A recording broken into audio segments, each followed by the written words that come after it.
This is another long one. I feel like I'm just going to say that in every video from now on. I am deeply sorry. This is no, this is not a real house. This is a house my sister built based on a real house, based on her real house, in fact.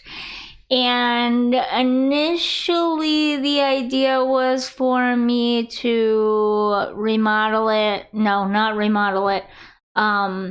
Redecorate it without any major remodeling to give a sort of idea of how it could be freshened up and modernized without any major remodeling. That obviously didn't happen. I do take on some major remodeling because this poor house, it's got to be at least 100 years old now. The original probably didn't even have a bathroom in it, we think, although it's hard to tell. But it's an old farmhouse, very, very, very old farmhouse, and it's been very badly added on to over the years, as you can tell by the mismatched doors and windows and things. There was nothing I could do. There was no way to make the mismatched stuff cohesive in any way, shape, or form. So I had to take on some pretty major remodeling. Also, the bathroom needs almost completely a gut job done to it downstairs. The staircase, it needs some major work.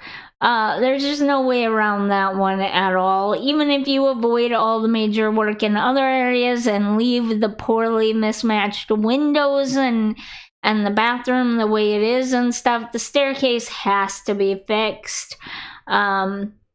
The problem with the Sims staircase, or in particular this build, is that it's done on platforms.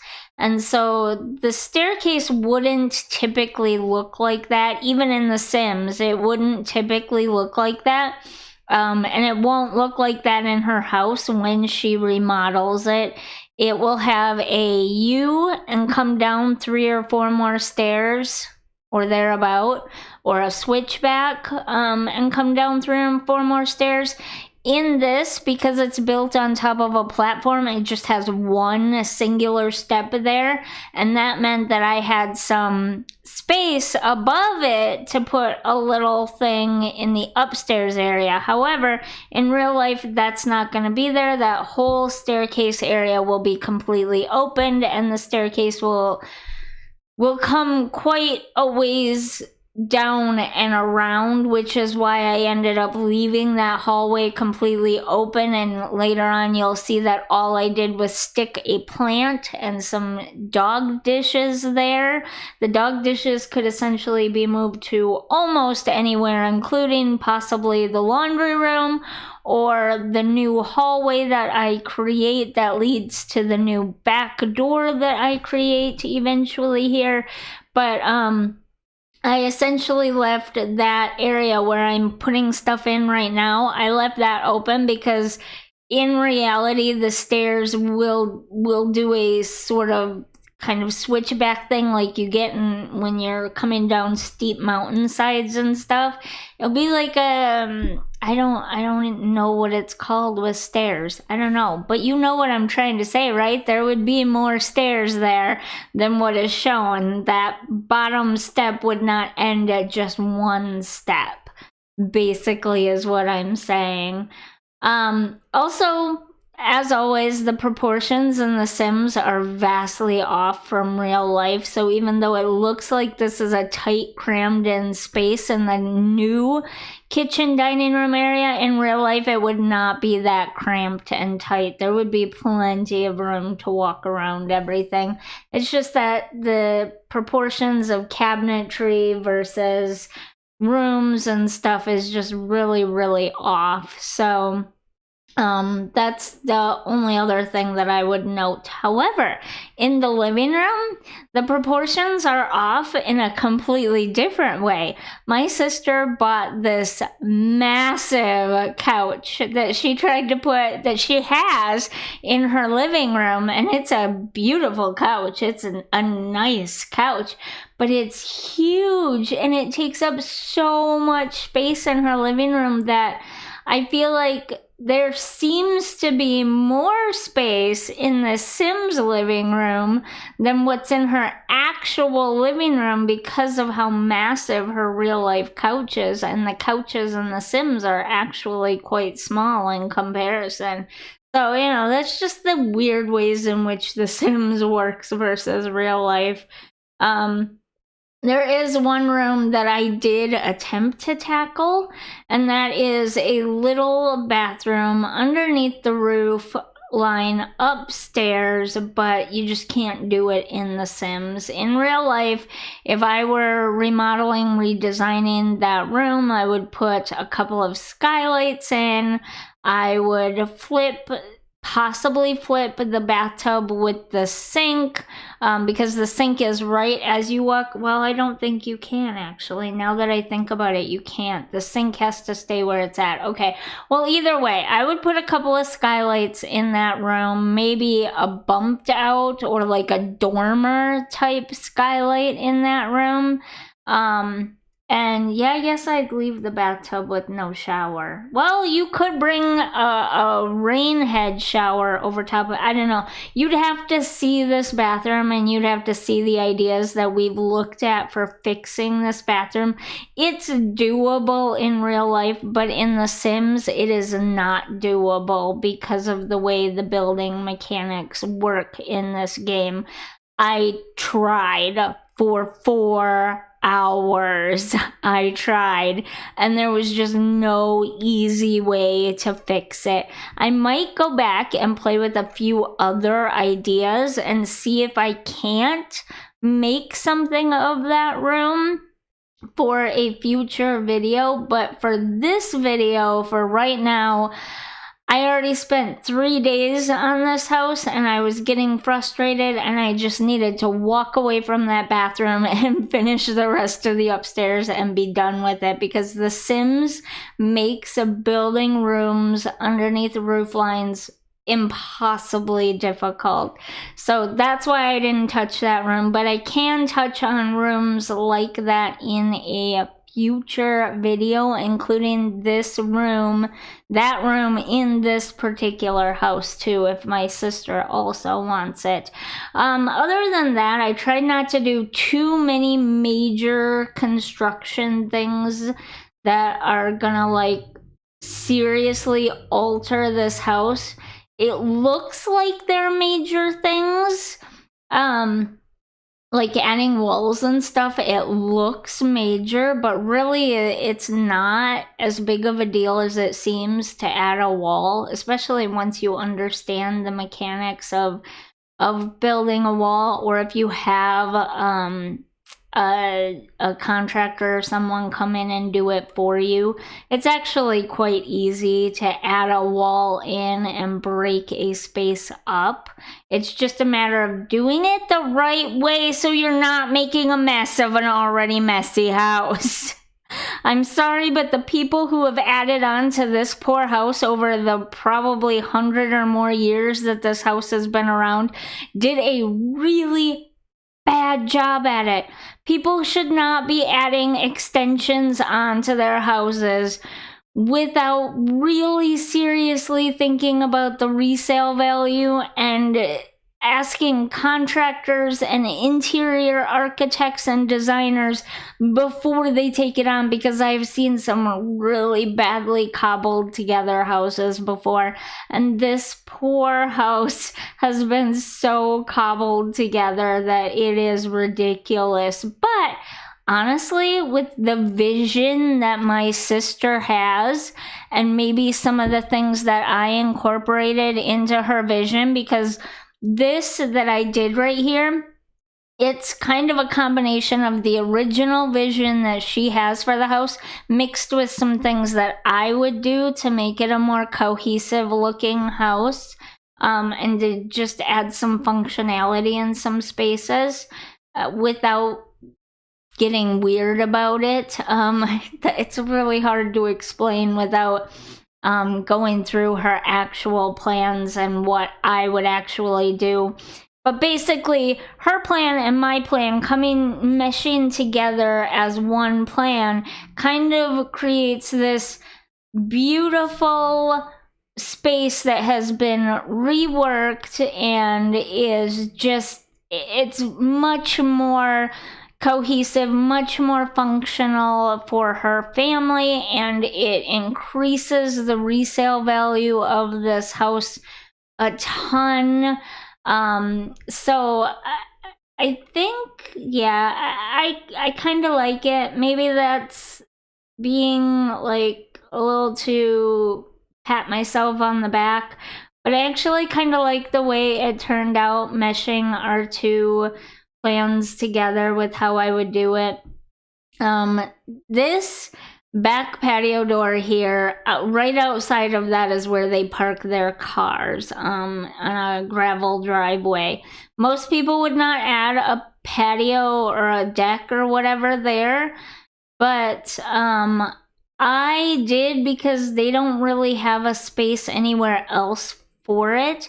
And if they set it up right, they could add a little table and chairs or something right off of that little deck there and turn that into a really nice outdoor space, even though the cars are there. They could even put a small fence between where that deck ends and where they actually park their cars, to give that visual distance between them and the cars if they wanted a like true outdoor oasis area, to like relax and enjoy themselves and not be staring at the front end of their cars. You know what I'm saying? Like a shorter privacy type fence would work really well there, or something to break that space up. The other thing is this bedroom.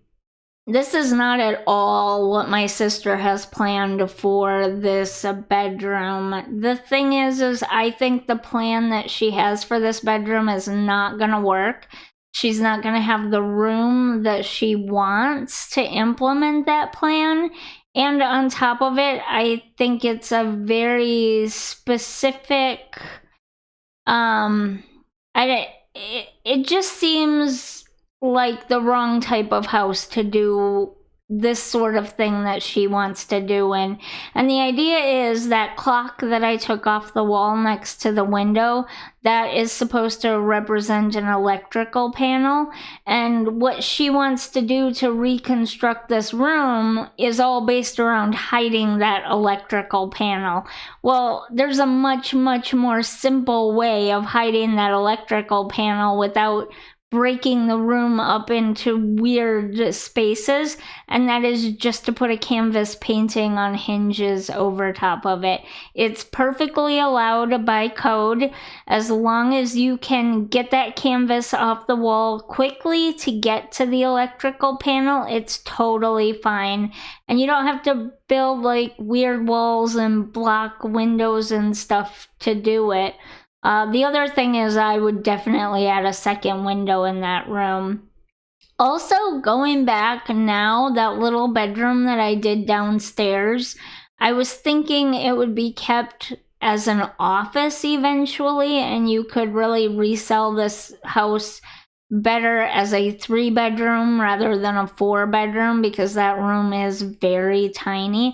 But honestly, the second bedroom upstairs is also very tiny, and so potentially you could put a closed door on that room downstairs and still call it a bedroom. It has a closet and everything, so I guess my initial thoughts when I was building this are kind of wrong, and I kind of wish I could go back and change it now and put, wow, excuse me, and put the closed door there and make it officially a bedroom rather than just an open like office area where they stick their youngest child at temporarily as each of the older children move out. That's the other thing. I moved the bedrooms around. My sister has 4 kids, but I only made spaces for 3 of them. That's because my understanding is my oldest niece is going to be moving out soon. And so I figured by the time my sister actually implements any of these ideas or gets around to doing any of this stuff, likely my oldest niece will already have been moved out, my youngest niece will have been moved upstairs, and my youngest nephew will be moved into that little room downstairs. So that's kind of why I set the bedrooms up the way I did, and I gotta tell ya, my oldest nephew, you'll see his room in a second. The kid, I love him, I do, but he's got way too much furniture. I tried so hard to fit every single piece of furniture he has currently in his room in the new bedroom remodel, but it just cannot be done. If they want to close that room off and make it an actual full-fledged bedroom, he cannot have all that furniture. I'm just saying. In the end, you'll see the screenshots that I took of the original build versus the way that I redid it. Again, sort of a mixture of my sister's plan with what I would personally do if it was my house. And you'll see what I mean by too much furniture in his bedroom. The dude has like 2 end tables and dressers and apparently a desk, which I did not know he had. And not only does he have a gaming computer chair, but he also apparently has a recliner in his bedroom as well. And fitting that stuff into that space was virtually impossible, so half of it I got rid of. And I don't regret it. I am a minimalist at heart, and there's nothing that anybody's ever going to be able to do about that. I guess I could have moved some of the furniture to other rooms in the house, but this was the best I could do and keep the most possible furniture in his room. Also, he's gonna be on his way out soon too. Her kids age, wait, what? Her kids range in age from, oh gosh, I can't remember how old my niece is now. I think she's 20? She gotta be 20. Yeah, she's gotta be like 20. I'm getting old. I can't remember kids' ages anymore. But like 20 to like, I don't know, my nephew is 1.5 years old or so. So obviously her older kids are on the way out anyways. This would probably just be a very temporary solution. And then her youngest daughter would probably move into that bigger room, and her youngest daughter barely has any furniture at all. And then her youngest son would move into the smaller upstairs room. I don't know if I've said too much. She's probably gonna hate me after this video. But I'm sorry, those kids, like, they just have so much furniture. And it's just, I could not fit it. I tried so hard to fit it all in. Anyways, here are all the befores and afters, and if you enjoyed this video and makeover, don't forget to like and subscribe, and I will see you in the next one. Bye!